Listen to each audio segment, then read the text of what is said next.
Okay, first off, my opponent discussed about how in 1981 aspartame became legalized. The actual backstory on it was that in 1980, by the FDA, it was unanimously rejected, and the current CEO, or the CEO at the time, was a Secretary of Defense in 2 Republican administrations.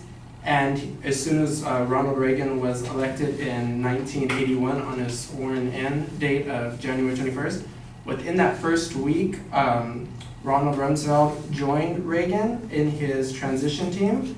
And during his first week, the current FDA commissioner was put out of commission, and the transitional team did pick a new FDA commissioner known as Dr. Arthur Hayes. He's a pharmacologist and had 0 experience in food additives.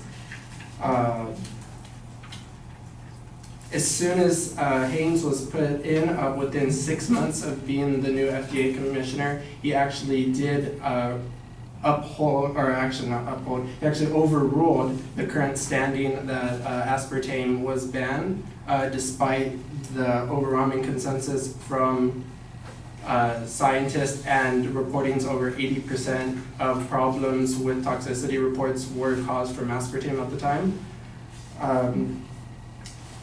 A side note for people who also wouldn't expect that maybe this is just a coincidence that happened, when Dr. Hayes did leave his position as the FDA commissioner, he was actually hired by NutraSweet in their personal relations forum, and Rumsfeld would go off to sell the company for a multi-million-dollar profit. With regards to my opponent's claim on the ADI, it originally, when it was passed in 81, it was at 20 milligrams per kilogram of body weight. And then with the production of allowing it to be used, because at first it was for dry foods such as Jell-Os and cookies, and when it was used as in the production of soft drinks, actually with nothing being submitted to the FDA, new research or anything, they just moved it up to 50.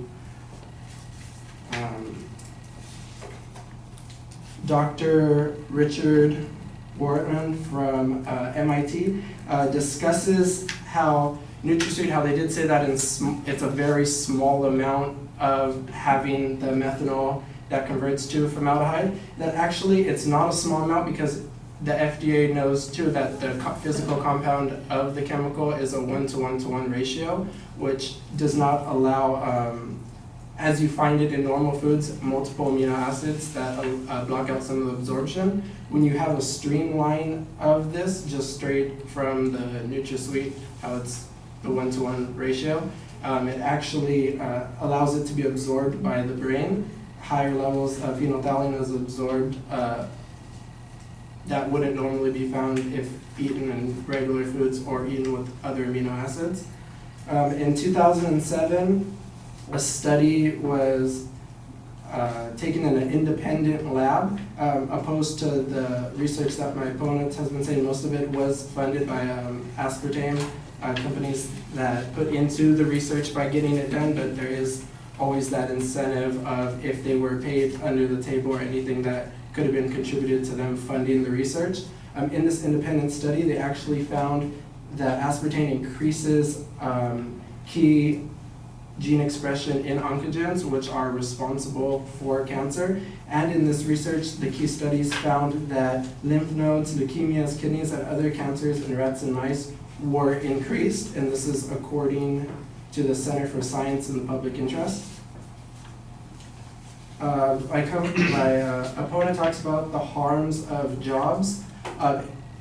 When looking at this, we have to look at it in the spect of people that are being injured and humans that are being injured, not as just a monetary profit. An example of this has been seen as Coke, is in 2012, when their profits for diet sodas dropped 6.2%, they started to come out with the campaign of a healthier lifestyle by trying to people to start buying these to bring up, obviously, profits. It wasn't for their out of nowhere concern for people.